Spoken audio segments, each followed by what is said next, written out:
Assalamualaikum warahmatullahi wabarakatuh. Saudara-saudara sekalian, baru saja kita mendengarkan putusan Mahkamah Konstitusi terkait hasil akhir Pilpres tahun 2024. Putusan ini sebetulnya tidak mengejutkan.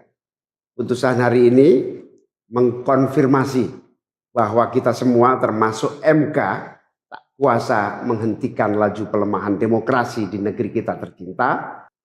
Sebagai catatan, kami sangat bangga dengan 3 hakim MK yang menyatakan dissenting opinion. Yang saya muliakan Profesor Saldi Isra, Profesor Eni Nurbaningsih, Profesor Arif Hidayat. Mereka adalah orang-orang yang mulia yang menjadi harapan bagi tegaknya konstitusi dan kembalinya marwah Mahkamah Konstitusi ke depan. Dan mereka akan menjadi catatan indah dan baik dalam sejarah kita berbangsa dan bernegara. Profesor Saldi Isra tadi mengingatkan tentang keadilan substansial, bukan sekedar keadilan prosedural. Ini adalah catatan amat penting yang sayangnya terabaikan dalam proses demokrasi kita akhir-akhir ini. Artinya kita memiliki tugas yang masih panjang. Sebab demokrasi kita sesungguhnya masih ringkih dan harus terus-menerus dijaga dan dirawat. Namun kami masih menerima dan kita semua menghormati keputusan Mahkamah Konstitusi ini sebagai keputusan yang final dan mengikat. Saudara-saudara sekalian, perlu usaha kita semua untuk terus-menerus memperkuat demokrasi. Perlu sensitivitas kita semua untuk terus-menerus menjaga agar amanat reformasi tidak tergerus walaupun proses penggerusannya berjalan pelan-pelan, sedikit-sedikit yang seringkali membuat kita terlena. Kita semua sadar, kita masih harus kerja keras, harus kerja terus-menerus untuk menyadarkan publik luas bahwa institusi demokrasi yang kuat, yang berfungsi baik, itu sama pentingnya dengan institusi ekonomi yang kuat, yang berfungsi dengan baik. Keduanya, proses demokrasi, proses ekonomi harus berjalan dengan baik, dengan efisien, efektif, dan menggunakan prinsip-prinsip yang benar. Oleh karena itu kita semua harus terus bekerja, harus terus merangkul dan memperkuat masyarakat. Agar dalam proses demokrasi masyarakat kita bisa kebal terhadap imbalan-imbalan iming-iming jangka pendek dan tahan terhadap ancaman-ancaman dan tidak ada lagi pihak-pihak yang melakukan itu pada masyarakat kita. Saudara-saudara, atas alasan ini semua kami akan terus berkomitmen terhadap gerakan perubahan dengan cita-cita jangka panjang, memperkuat pilar-pilar demokrasi serta menghadirkan keadilan dan kemakmuran bagi semua dalam kesempatan apapun yang bisa kita raih di masa yang akan datang.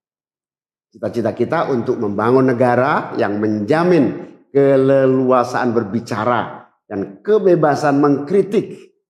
Negara di mana warganya bebas memilih tanpa iming-iming imbalan sesaat dan tekanan maupun ancaman.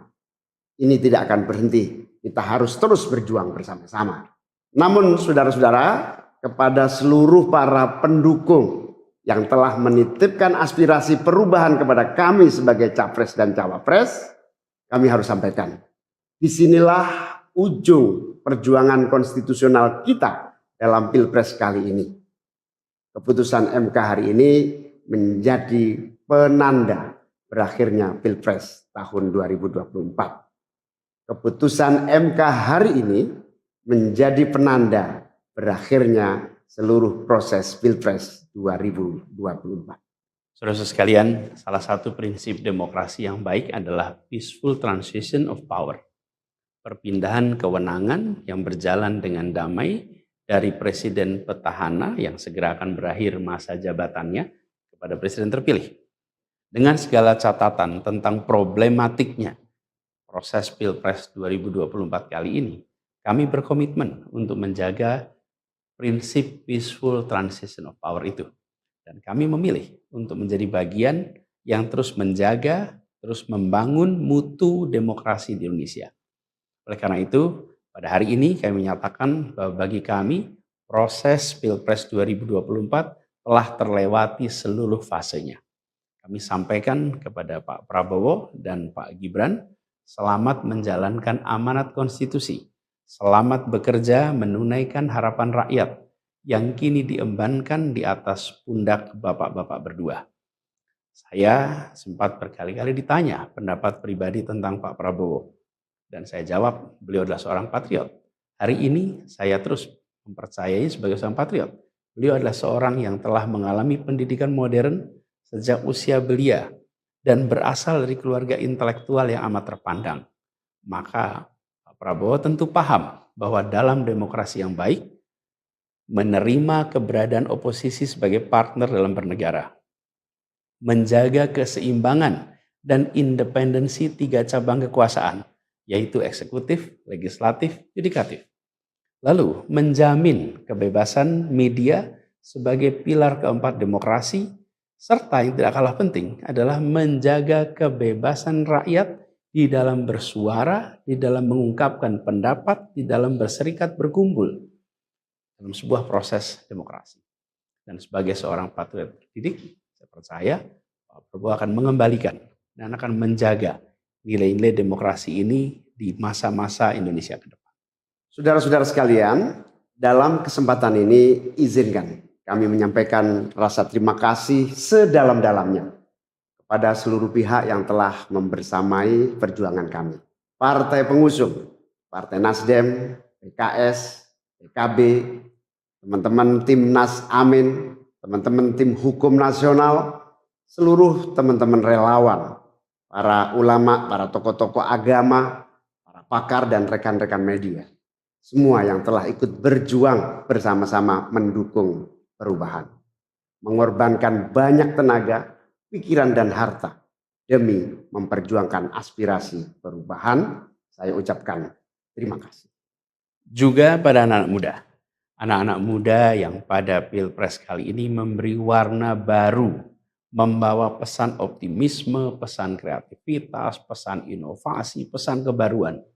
Terima kasih telah menjadikan Pilpres kali ini Pilpres yang menyenangkan, mencerahkan. Yang tidak kalah penting adalah mencerdaskan. Kampanye yang membuat kita mendapatkan perspektif baru tentang apa arah Indonesia ke depan. Dan itu kami berpesan kepada semua, melihat proses yang terjadi.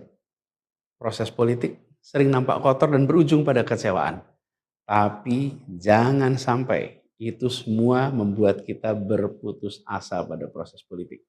Begitu banyak cita-cita besar yang dapat diperjuangkan melalui jalan politik.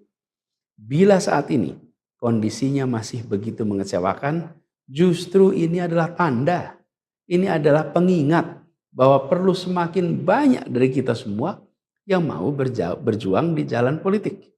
Ini adalah panggilan mereka-mereka yang berintegritas, yang menjunjung tinggi etika, yang memikirkan tentang masyarakat, tentang negara, tentang rakyat, untuk mau masuk di wilayah politik. Bawa kompetensinya, bawa integritasnya, dorong, jangan menyerah, dan jangan putus asa. Jalan perjuangan masih terbentang panjang.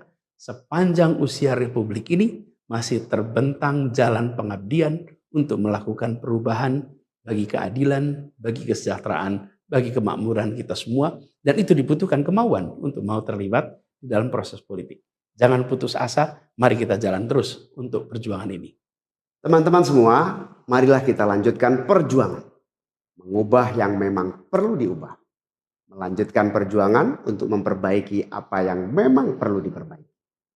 Dalam berbagai kesempatan dan ruang yang tersedia di masa yang akan datang.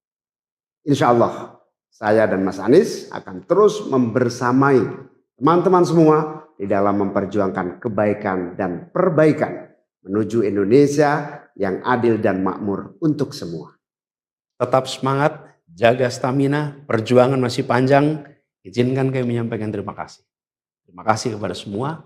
Semoga Allah SWT merahmati negara Republik Indonesia dan melindungi kita semua. Assalamualaikum warahmatullahi wabarakatuh.